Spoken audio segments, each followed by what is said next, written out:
Hello students, last लेक्चरमध्ये आपण काय स्टडी केलं तर लॉजिकल एक्सप्रेशन जर दिलं असेल तर त्याच्यावरून आपण काय करू शकतो, सर्किट ड्रॉ करू शकतो. लॉजिकल एक्सप्रेशन त्याला आपण स्टेटमेंट पॅटर्न असं स्टेटमेंट असेल तेव्हा म्हणतो. लॉजिकल एक्सप्रेशनवरून सर्किट ड्रॉ करतो. तर आपण 2 एक्झाम्पल बघितले त्याचे.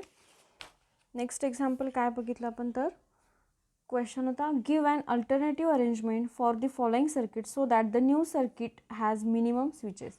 सर्किट आपल्याला गिवन होतं, त्याच्यावरून आपल्याला काय करायचं होतं तर त्याचा जो एक्सप्रेशन फॉर्म आहे, लॉजिकल एक्सप्रेशन जे काही असेल किंवा सिम्बॉलिक फॉर्म, आपल्याला तो रेड्यूस करायचा होता की जेणेकरून स्विचेस कमी होतील, मिनिमम स्विचेस करायचे आहेत. विदाउट युजिंग टेबल केलेलं आहे आपण इथे, बाय युजिंग लॉ. तर त्याच्यावरून आपल्याला काय मिळालं, negation P or negation Q असं मिळालेलं आहे. आणि हाच काय असेल आपला सर्किट असणार आहे. याच्यावरून आपण सर्किट ड्रॉ केलेला आहे. म्हणजेच गिवन सर्किटला अल्टरनेटिव्ह सर्किट आपल्याला या टाईपमध्ये मिळालं, ज्याच्यामध्ये फक्त S1 आणि S2 आपल्याला मिळतात. नेक्स्ट एक्झाम्पल आपण पाहणार आहे, simplify the given circuit by writing its logical expression, also write your conclusion. म्हणजेच दिलेलं जे एक्झाम्पल आहे आपल्याला त्याच्यामध्ये काय सांगितलं तर सर्किट डायग्रॅम आहे, त्याच्यावरून आपल्याला त्याचं लॉजिकल एक्सप्रेशन लिहायचं आहे आणि पुढे काय करणार आपण, सिम्प्लिफाय करणार आहोत ते. तर पहिल्यांदा याच्यामध्ये आपल्याला स्विचेस किती आहेत पहा, S1, S1 S2 and S2. Means फक्त काय दिलेलं आहे तर S1 S2 म्हणजे फक्त P आणि Q असेल. S3 दिलेलं नाही आहे, त्यामुळे R याच्यामध्ये आपल्याला मिळणार नाही. P काय असेल तर the switch S1, Q will be the switch S2. Negation P काय असेल, द स्विच S1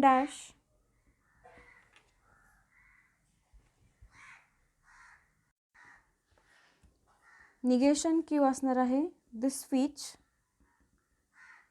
S2 असं आहे. पुढे आपल्याला P Q निगेशन Q मिळाले आहेत. आता याच्यावरून आपण लॉजिकल एक्सप्रेशन लिहू शकतो. The logical expression of given circuit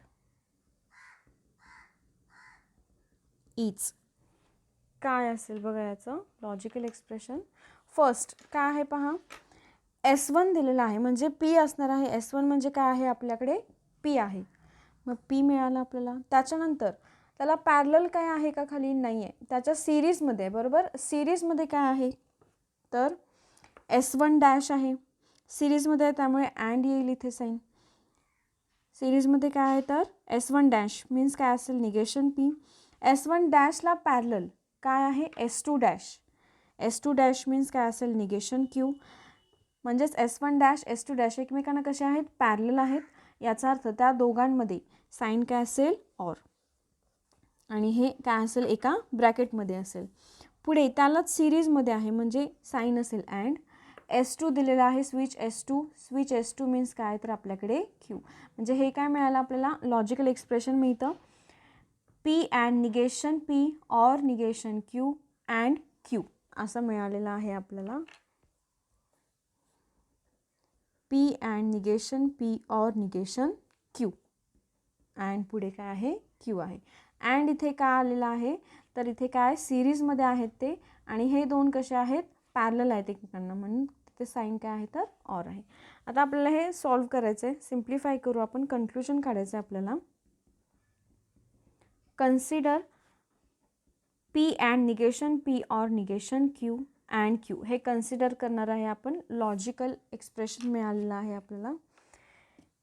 हे सॉल्व करताना आपल्याला लॉज यूज करावे लागतील.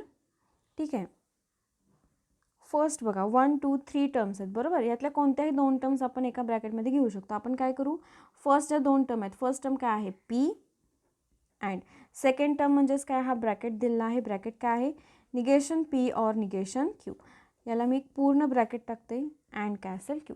हे कोणत्या लॉवरून लिहिलं तर काय आहे, असोसिएटिव्ह लॉ यूज केलेला आहे, असोसिएटिव्ह लॉ.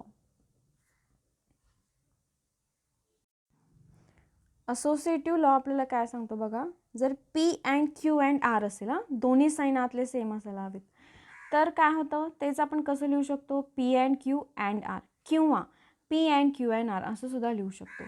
आपल्याकडे जर असं असेल P and Q and R, तर आपण काय करू शकतो, फक्त पी क्यू ब्रॅकेटमध्ये ठेवू शकतो, अँड बाहेर ठेवू शकतो, अँड ऑर, किंवा लास्टच्या 2 टर्म आपण एका ब्रॅकेटमध्ये घेऊ शकतो. तसंच आपण यूज केलं आहे इथे, तर असोसिएटिव्ह लॉ यूज केला. नेक्स्ट लाईन आपल्याला काय मिळेल पहा, इथे काय मिळते तर आपल्याला अँड आहे बरोबर, आणि ब्रॅकेटमध्ये काय आहे, ऑर आहे. बघा इथे अँड होते म्हणजे P and Q and R असं होतं. आपण काय केलं, पी अँड क्यू एका ब्रॅकेटमध्ये घेतले, अँड आर बाहेर ठेवलेलं आहे. पी अँड इथे काय आहे, ऑर. जेव्हा अँड आणि ऑर दोन वेगवेगळे साईन असतात तेव्हा आपण काय करतो, डिस्ट्रीब्युटिव्ह लॉ यूज करतो. मग इथे डिस्ट्रीब्युटिव्ह लॉ कसा अप्लाय होईल, P and negation P, or काय मिळेल, पी अँड निगेशन क्यू असं मिळणार आहे आपल्याला. याच्यानंतर अँड काय आहे आपल्याकडे, क्यू. इथे आपण डिस्ट्रीब्युटिव्ह लॉ यूज केलेला आहे.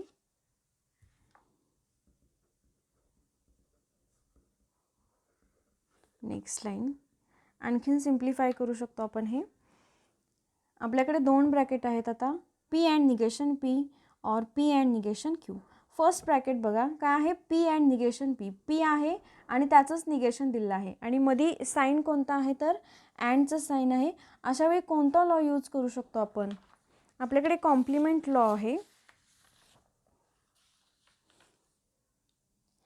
पी अँड निगेशन पी असेल तर आपण काय करतो, त्याची व्हॅल्यू काय असेल, फॉल्स असेल बरोबर.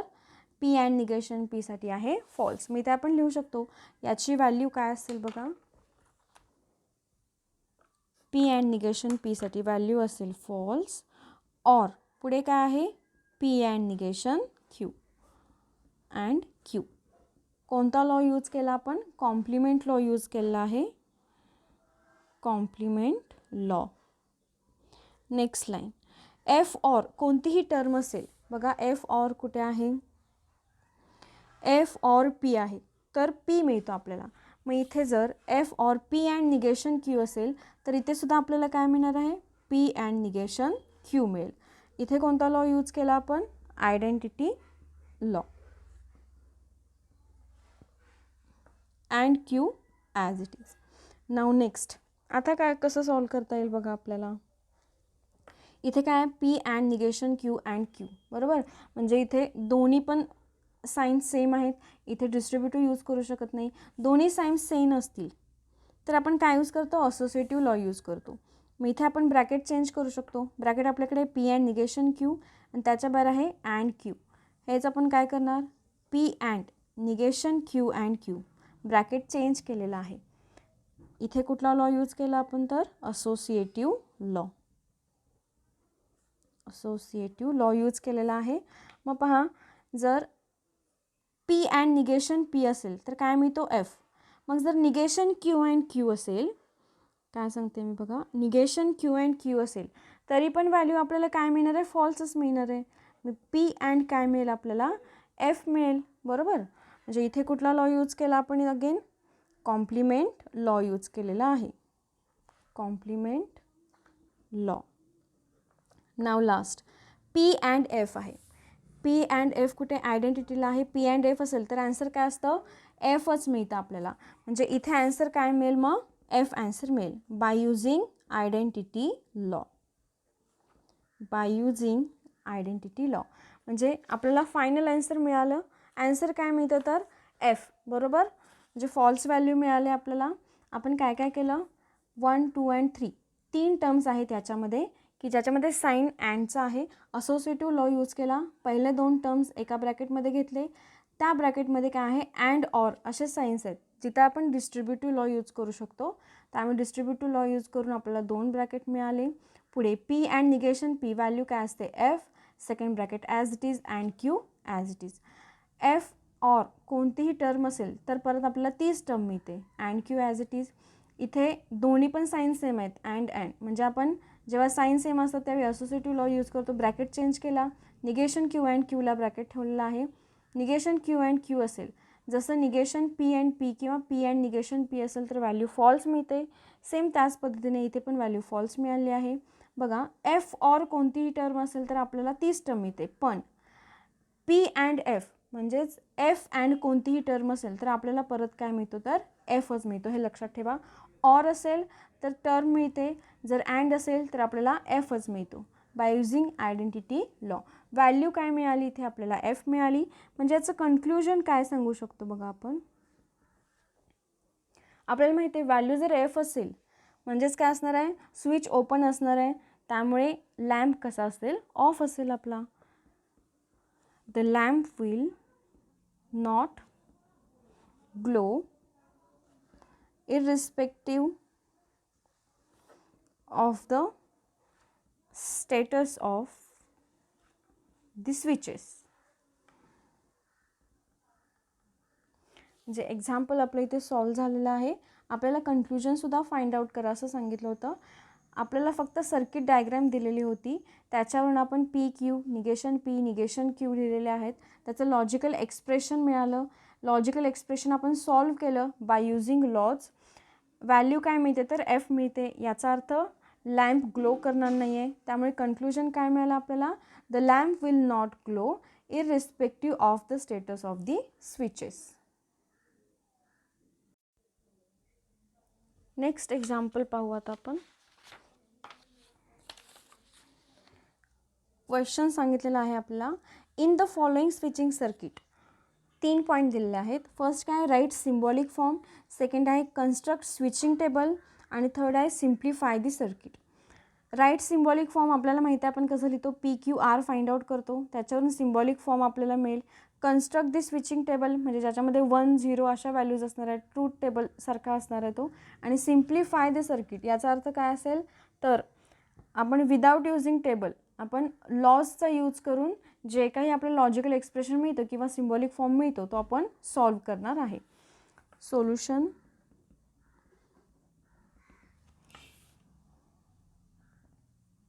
सोल्युशनमध्ये लेट आपल्याकडे काय काय आधी आपण चेक करू. S1 S2 त्यानंतर S3 म्हणजे फर्स्ट आपल्याकडे पी क्यू आर असणार आहेत. P Q and R. P काय असेल, the switch S1, the switch S1, Q means the switch S2, R means the switch S3. पुढे आणखीन काय दिलेलं आहे, S1 डॅश आहे, S2 डॅश आहे, म्हणजे आपल्याकडे असेल negation P, the switch S1 dash. Next negation Q काय असेल, the switch S2 डॅश असणार आहे. फर्स्ट बघतो आपण की आपल्याला सिम्बॉलिक फॉर्म पहिल्यांदा फाइंड आउट करायचा आहे. याच्यावरून सिम्बॉलिक फॉर्म मिळेल. The symbolic form is. Symbolic form काय असेल, तर पहिल्यांदा काय दिलं आहे, S1 S2 सिरीजमध्ये आहेत, म्हणजेच काय असेल P आणि Q आहे ते सिरीजमध्ये आहेत, म्हणजे आपल्याला मिळेल मग P अँड Q. त्याला काय आहे, पॅरलल आहे, म्हणजे ऑर असेल. पॅरलल काय आहे, तर S1 डॅश म्हणजेच निगेशन P, त्याला सिरीजमध्ये म्हणजे अँड काय आहे, तर Q आहे. अगेन त्याला पॅरलल काय दिलेलं आहे, आपल्याला पॅरलल आहे त्यामुळे ऑर येईल. S3 आहे म्हणजे R असेल, त्याला सिरीजमध्ये आहे निगेशन Q. म्हणजे आपल्याला हा काय मिळाला, तर त्याचं लॉजिकल एक्सप्रेशन किंवा सिम्बॉलिक फॉर्म मिळाला, P अँड Q और निगेशन P अँड Q और R अँड निगेशन Q. आता याच्यावरून आपल्याला काय करायचं बघा. फर्स्ट तर आपण कंप्लीट केलं, सिम्बॉलिक फॉर्म लिहायचा होता. सेकंड काय आहे, कन्स्ट्रक्ट स्विचिंग टेबल. सेकंड काय करावं लागेल, स्विचिंग टेबल आपल्याला काढावं लागेल. Switching table. टेबलमध्ये माहिती आहे, टेबलमध्ये आपल्याला काय काय लागेल, P Q त्यानंतर निगेशन P निगेशन Q या 3 टर्म्स लागणार आहेत, आणि त्याच्यानंतर ऑर दोन्हीमध्ये. ठीक आहे, टेबल ड्रॉ करू आपण. मग कॉलममध्ये यात आपल्याला काय काय मिळेल, P Q त्यानंतर असेल R पण आहे आपल्याकडे, negation P negation Q. First bracket काय आहे, P and Q. Second bracket आहे negation P and Q. Next bracket आहे आर अँड निगेशन क्यू. आता फर्स्ट दोन ब्रॅकेटमध्ये काय आहे तर ऑर आहे, ते आपण पहिल्यांदा सॉल्व करू. P and Q or negation P and Q. Next आता पूर्ण टर्म हा जो आपल्याला कॉलम मिळणार आहे त्याच्याशी ऑर आपण काय घेणार आहे आर अँड निगेशन क्यू. म्हणजे आपल्याला ही पूर्ण टर्म मिळेल आता P and Q or negation P and Q or R and negation Q. असे कॉलम्स मिळालेले आहेत. कॉलम किती आहेत एकूण बघू आपण. 1 2 3 4 5 6 7 8 9 and 10 कॉलम्स आहेत. इथे एकूण किती आहेत पहा. पी क्यू आर 3 दिलेले आहेत बरोबर. स्टेटमेंट 3 आहेत असं आपण म्हणू शकतो किंवा 3 स्विचेस आहेत. त्यामुळे आपल्याला काय मिळेल तर 8 कॉलम्स 8 रोज मिळणार आहेत. काय असेल 1 1 1 1 0 0 0 0 असेल. नेक्स्ट क्यू काय असणार आहे 1 1 0 0 1 1 0 0. आर असेल 1 0 1 0 1 0 1 0. निगेशन पी काय असणार आहे इथे तर पीच्या अपोजिट असणार आहे बरोबर. इथे 1 असेल तर इथे 0 असेल 0 0 0. आणि जर 0 असेल तर काय असणार आहे 1 1 1 अँड 1. नेक्स्ट निगेशन क्यू आहे 1 असेल तर 0 असेल 0 असेल तर आपल्याला मिळेल 1. म्हणजे निगेशन पी काय मिळतो 0 0 0 0 1 1 1 1. निगेशन क्यू काय मिळेल 0 0 1 1 0 0 1 1. नाव पी अँड क्यू जेव्हा अँडचा टेबल असतो आपल्याला माहिती आहे जेव्हा दोन्ही व्हॅल्यूज ट्रू असतात म्हणजे इथे जेव्हा दोन्ही व्हॅल्यूज 1 1 असणार आहेत तेव्हाच व्हॅल्यू 1 असेल अदरवाईज व्हॅल्यू 0 असेल. मग पहा 1 1 काय असणार आहे 1.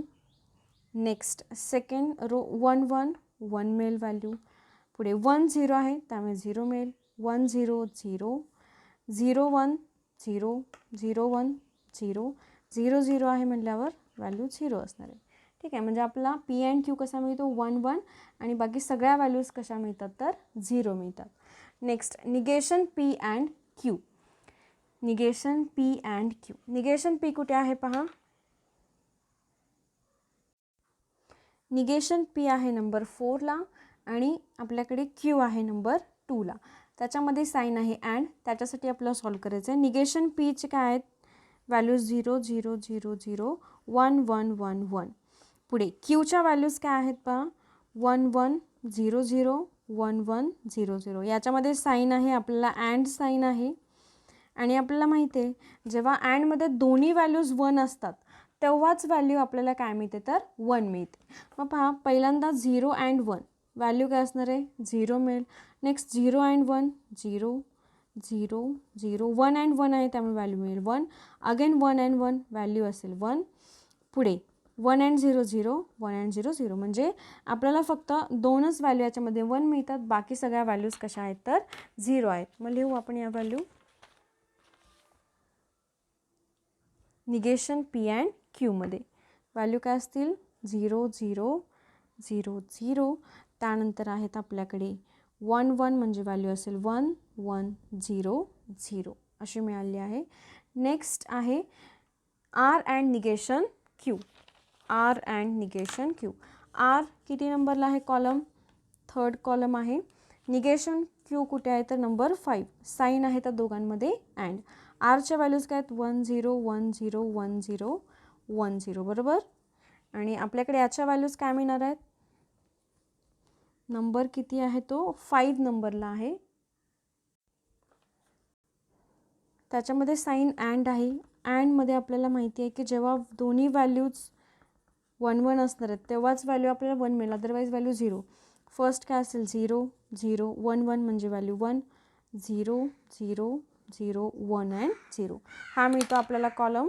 कॉलम नंबर किती आहे तर नंबर 8. व्हॅल्यू कशी मिळते तर 0 0 1 0 0 0 1 0. नाव नंबर 9चा कॉलम आपल्याला फाइंड आउट करायचा आहे. त्याच्यामध्ये काय आहे तर P and Q. P and Q. P and Q कुठे आहे नंबर 6ला आहे. पुढे negation P and Q. Negation P and Q number 7ला. या दोघांमध्ये साईन काय आहे तर ऑरचं साईन दिलेलं आहे. मग पी अँड क्यू त्याचे बघू व्हॅल्यूज काय आहेत आपल्याकडे 1 1 0 0 0 0 0. बाकी सगळ्या व्हॅल्यूज कशा आहेत 0 आहेत आपल्याकडे. नेक्स्ट व्हॅल्यूज पहा, ऑर आहे, जेव्हा दोन्ही व्हॅल्यू 0 असतात तेव्हाच व्हॅल्यू काय असते 0, अदरवाईज व्हॅल्यू काय असते आपल्याकडे तर 1 असणार आहे. 1 ऑर इथे आहे 1 ऑर 0, व्हॅल्यू काय असेल 1, 1 ऑर 0 व्हॅल्यू असेल 1. त्यानंतर पुढे 0 ऑर 0 आहे म्हणजे व्हॅल्यू 0 असणार आहे. नेक्स्ट काय आहे 0 ऑर 0, अगेन व्हॅल्यू 0. नेक्स्ट परत 0 ऑर 1 आहे, व्हॅल्यू 1 असेल. 0 ऑर 1, 1. पुढे काय आहे बघा व्हॅल्यू आपल्याकडे 0 ऑर 0 आहे, बरोबर, म्हणजे व्हॅल्यू काय असेल 0, अगेन 0. म्हणजे आपल्याकडे 1 1 0 0 1 1 0 0 अशी व्हॅल्यू मिळालेली आहे. 1 1 0 0 1 1 0 0. नाव लास्ट कॉलम फक्त राहिलेला आहे. लास्ट कॉलमसाठी काय काय यूज करावं लागेल, नंबर 9 आणि नंबर 8, आणि या दोघांमध्ये ऑर असणार आहे, बरोबर. पहिल्यांदा नंबर 9 आणि त्यानंतर नंबर 8. मग पहा, ऑर असेल तर जेव्हा दोन्ही व्हॅल्यू 0 असतात तेव्हाच व्हॅल्यू 0 असते, अदरवाईज व्हॅल्यू काय असते आपली ट्रू असते. मग बघू 0 0 कुठे आहे याच्यामध्ये, ह्या दोन कॉलम्समध्ये 0 0 इथं व्हॅल्यू 0 असेल, त्यानंतर लास्टला व्हॅल्यू 0, अदरवाईज व्हॅल्यू काय असणार आहे तर 1. हे आपल्याला आन्सर मिळालेलं आहे. स्विचिंग टेबल सांगितला होता, दिलेलं जे काही सर्किट आहे त्याच्यावरून आपल्याला सिम्बॉलिक फॉर्म मिळतो आणि हा सिम्बॉलिक फॉर्म यूज करून आपण सर्किटसाठी स्विचिंग टेबल तयार केलेला आहे. लास्ट कॉलम काय मिळतो 1 1 1 0 1 1 1 0 असं मिळतो. पुढे नेक्स्ट काय फाइंड आउट करायचं तर आपल्याला सिम्प्लिफाय दी सर्किट सिम्प्लिफाय करायचं आहे बाय युझिंग लॉज. ते सुद्धा सॉल्व करू आपण. त्याच्यामध्ये आपण काय करणार तर थर्ड नंबर आहे तो कन्सिडर. आपल्याला आता इथे त्याचा फॉर्म म्हणजे सिम्बॉलिक फॉर्म काय मिळाला आहे तर पी अँड क्यू और negation P and Q or R and negation Q असा मिळाला आहे सिम्बॉलिक फॉर्म. हा आपण सॉल्व करणार आहे. कसं सॉल्व करता येईल पहा, काय करू शकतो याच्यामध्ये आपण किंवा काय करता येईल. पहिले दोन ब्रॅकेट बघा, पहिल्या दोन ब्रॅकेटमध्ये कॉमन काय दिसतंय, पी अँड निगेशन पी तर वेगळे आहेत, क्यू क्यू कॉमन दिसते, बरोबर, अँड क्यू अँड क्यू. मग आपण इथे डिस्ट्रीब्युटिव्ह लॉ यूज करू शकतो. जे सेम नाही आहेत म्हणजे पी ऑर निगेशन पी हे काय करू एका ब्रॅकेटमध्ये ठेवू, पी ऑर निगेशन पी. त्यानंतर कॉमन काय आहे अँड क्यू, तो आपण बाहेर काढला आणि याला पूर्ण एक ब्रॅकेट दिला. राहिला काय last bracket R and negation Q. कोणता लॉ यूज केला आपण इथे, डिस्ट्रीब्युटिव्ह लॉ. नेक्स्ट लाईनला काय करू शकतो, पी ऑर निगेशन पी आहे, बरोबर. पी ऑर निगेशन पी असेल तर बाय युझिंग कॉम्प्लिमेंट लॉ याची व्हॅल्यू काय असते तर ट्रू असते. And Q or R and negation Q, इथे आपण कॉम्प्लिमेंट लॉ यूज केलेला आहे, complement law. Next line T and Q, इथे आपल्याला आयडेंटिटी लॉ यूज करावा लागेल. टी अँड क्यू असेल, साईन असेल अँड आणि असेल टी आणि कोणतीही एखादी टर्म असेल तर आपल्याला परत तीच टर्म मिळते. हे कशावरून तर आयडेंटिटी लॉवरून लिहिलेलं आहे. Or R and negation Q as it is, इथे आपण यूज केलेला आहे आयडेंटिटी लॉ. नेक्स्ट आता इथे पहा Q or R and negation Q, और अँड दोन्ही वेगवेगळे साईन आहेत, आपण इथे डिस्ट्रीब्युटिव्ह लॉ यूज करू शकतो. क्यू और आर अँड काय मिळेल क्यू और निगेशन क्यू मिळालेला आहे आपल्याला इथे बाय युझिंग डिस्ट्रीब्युटिव्ह लॉ. इथे काय केलं Q or R and Q और निगेशन क्यू घेतलेला आहे. First bracket as it is राहील Q or R and Q और निगेशन क्यू आहे. आताच आपण बघितलं की पी और निगेशन पी असेल तर व्हॅल्यू टी असते, तसंच क्यू और निगेशन क्यू असेल तर व्हॅल्यू काय मिळणार आहे टी मिळणार आहे आपल्याला. कोणता लॉ यूज केला आपण इथे परत complement law, complement law use केलेला आहे. पुढे next Q or R and काय आहे तर टी आहे, ठीक आहे. इथे आत्ता आपण बघितलं की टी अँड क्यू असेल तर क्यू मिळतो, मग इथे Q or R and T असेल तर आपल्याला काय मिळेल क्यू और आर मिळेल. कोणता लॉ यूज केला आपण इथे तर आयडेंटिटी लॉ यूज केलेला आहे. टी आणि अँड असेल आणि त्याच्यासोबत एखादी टर्म असेल तर परत आपल्याला तीच टर्म मिळते. आपल्याला लॉजिकल एक्सप्रेशन मिळालं होतं त्याच्यावर ते रिड्यूस कशाला केलेलं आहे आपण क्यू और आरला. याच्यावरून आपण काय करू शकतो तर सर्किट फॉर्म करू शकतो, सर्किट काढू शकतो. याच्यामध्ये स्विच कुठले आहेत तर क्यू आर म्हणजे S2 आणि S3 असणार आहेत आणि ऑर साईन आहे, याचा अर्थ ते दोन एकमेकांना कसे असतील तर पॅरलल असणार आहेत. याच्यावरून हे आपलं सिम्प्लिफाईड सर्किट असेल की ज्याच्यामध्ये फक्त काय असेल S2 आणि S3 आणि ते दोन एकमेकांना कसे आहेत तर पॅरलल आहेत. इथे ऑर आहे. एक्झाम्पल आपण काय पाहिलं बघा, आपल्याला सिम्बॉलिक फॉर्म सांगितला होता, सर्किट दिलेला आहे त्याच्यावरून सिम्बॉलिक फॉर्म फाइंड आउट केला. सेकंड सांगितलं होतं की स्विचिंग टेबल फॉर्म करायचं, स्विचिंग टेबलसुद्धा आपल्याला मिळालेलं आहे. नेक्स्ट सिम्प्लिफाय द सर्किट, जो काही सिम्बॉलिक फॉर्म आहे त्याच्यावरून आपण सिम्प्लिफाय करून आपला क्यू और आर हा रेड्युस्ड फॉर्म मिळाला, त्याच्यावरून हे आपल्याला नवीन सर्किट मिळालं आहे, त्यालाच अल्टरनेटिव्ह सर्किट मिळालेलं आहे. सिम्प्लिफाईड सर्किट आहे असं आपण याला म्हणू शकतो. आणखीन काय एक्झाम्पल बघितलं आपण, आपल्याला सर्किट दिलं होतं, त्याचं सिम्बॉलिक फॉर्म लिहायचं होतं आणि काय करायचं होतं सर्किट सिम्प्लिफाय करून त्याचं कन्क्ल्युजन द्यायचं होतं. व्हॅल्यू आपल्याला F मिळते, याचा अर्थ आपला लॅम्प ग्लो होणार नाही आहे. या चॅप्टरमध्ये आपण काय काय पाहिलं तर conjunction, disjunction, conditional, biconditional, negation याच्यासाठी टेबल्स पाहिलेले आहेत, कसे फॉर्म करतात. त्याच्यावरून एक्झाम्पल्स बघितलेले आहेत. आपण एक्झाम्पल कसे घेतो आपण 1.2मध्ये की लॉजिकल इक्विवॅलन्स असेल तर त्याच्यासाठी एक्झाम्पल कसे सोडवले जातात हे आपण पाहिलेलं आहे. नेक्स्ट एक्झरसाइजमधले सुद्धा लॉजिकल इक्विवॅलन्ससाठी आपण एक्झाम्पल बघितलेले आहेत. नेक्स्ट पॉईंट काय होतं तर क्वांटिफायर्स अँड क्वांटिफाईड स्टेटमेंट्स, त्याच्यासाठी कशा पद्धतीने एक्झाम्पल सॉल्व केलं जातं. फॉर ऑल, देअर एक्झिस्ट, हे काय आहेत क्वांटिफायर्स आहेत, युनिव्हर्सल अँड एक्सटेन्शियल क्वांटिफायर असं आपण म्हणतो, त्याच्यावरचे सुद्धा एक्झाम्पल्स बघितलेले आहेत. नेक्स्ट पॉईंट काय होतं तर ड्युएलचा पॉईंट होता की ज्याच्यामध्ये अँड, ऑर, TC असं यूज केलं जातं. अँडच्या ठिकाणी ऑरच्या ठिकाणी अँड करतो, त्यालाच आपण काय म्हणतो तर ड्युएल असतो. ड्युएल हे एकमेकांचे दोन स्टेटमेंट असतात, त्यांना आपण ड्युएल ऑफ ईच अदर म्हणतो. Next negation of compound statement बघितलेलं आहे, त्याच्यामध्ये conjunction, disjunction, implication, biconditional असे आपण निगेशन्स बघितलेले आहेत की प्रत्येक जो लॉजिकल कनेक्टिव्ह आहे त्याच्यासाठी निगेशन काय असेल. नेक्स्ट आपण काय पाहिलं तर कॉन्व्हर्स, इनव्हर्स अँड कॉन्ट्रापॉझिटिव्ह, हे कशासाठी आहे तर इम्प्लिकेशन असेल तर त्याच्यासाठी कॉन्ट्रापॉझिटिव्ह, इनव्हर्स आणि कॉन्व्हर्स हे काढले जातात, त्याच्यावरचे सुद्धा एक्झाम्पल्स आपण पाहिलेले आहेत. त्यानंतर सम इम्पॉर्टंट रिझल्ट, हा पॉईंट काय 1.4 आहे. याच्यामध्ये आपण एक्झरसाइजमधले एक्झाम्पल सॉल्व केलेले आहेत की आपण त्याच्यामध्ये काय केलं तर निगेशन, दिलेल्या स्टेटमेंटचे निगेशन करायचे होते, पण त्याचे जस्टिफिकेशनसुद्धा द्यायचं होतं की आपण कोणतं निगेशन तिथे यूज केलेलं आहे.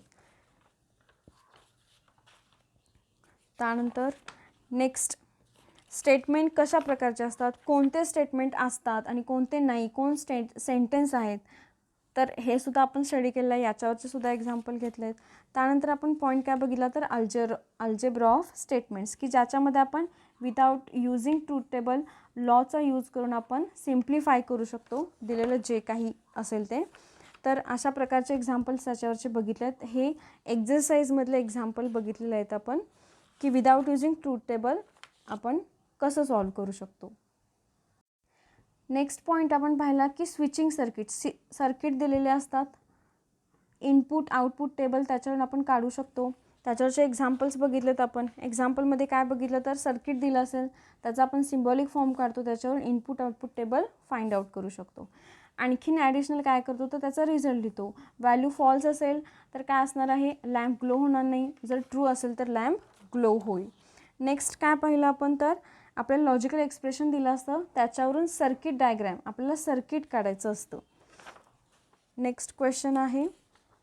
त्यानंतर काय पाहिलं, सर्किटवरून आपण काय केलं, इथे सुद्धा परत सिम्बॉलिक फॉर्म फाइंड आउट केला, दिलेलं सर्किट सिम्प्लिफाय केलं विदाउट युजिंग ट्रूथ टेबल किंवा विदाउट युजिंग स्विचिंग टेबल. आणखीन काय सांगितलं तर व्हॅल्यू F येते म्हणजे आपला लॅम्प ग्लो होत नाही आहे. नेक्स्ट पुढे काय केलं तर सेम त्याच पद्धतीचं एक्झाम्पल आहे. अल्टरनेटिव्ह सर्किट आपल्याला फाइंड आउट करायचं होतं, दिलेल्या सर्किटसाठी अल्टरनेटिव्ह सर्किट काय काय केलं आपण याच्यामध्ये हे सॉल्व करताना सिम्बॉलिक फॉर्मवरून सिम्प्लिफाय करून घेतलं, रेड्यूस केल्यानंतर आपल्याला हे म्हणजे मिनिमम स्विचेस काढायचे होते, त्यासाठी हे सर्किट मिळालेलं आहे. नेक्स्ट लास्ट एक्झाम्पल आपण काय पाहिलं तर 3 पॉईंट्स सांगितले होते, त्याच्यामध्ये आपल्याला राईट सिम्बॉलिक फॉर्म काढला त्याचा, त्यानंतर स्विचिंग टेबल फॉर्म केला आहे आणि लास्टला काय केलं आपण, सिम्प्लिफाय द सर्किट. म्हणजे सिम्बॉलिक फॉर्म सिम्प्लिफाय केला, त्याच्यावरून जे आन्सर मिळालं आपल्याला त्याच्यावरून सिम्प्लिफाईड सर्किट मिळालेलं आहे. अशा प्रकारे आपलं मॅथमॅटिकल लॉजिक या चॅप्टरमधले सगळे पॉईंट्स कवर झालेले आहेत आणि हा आपला चॅप्टर कंप्लीट झालेला आहे. थँक्यू.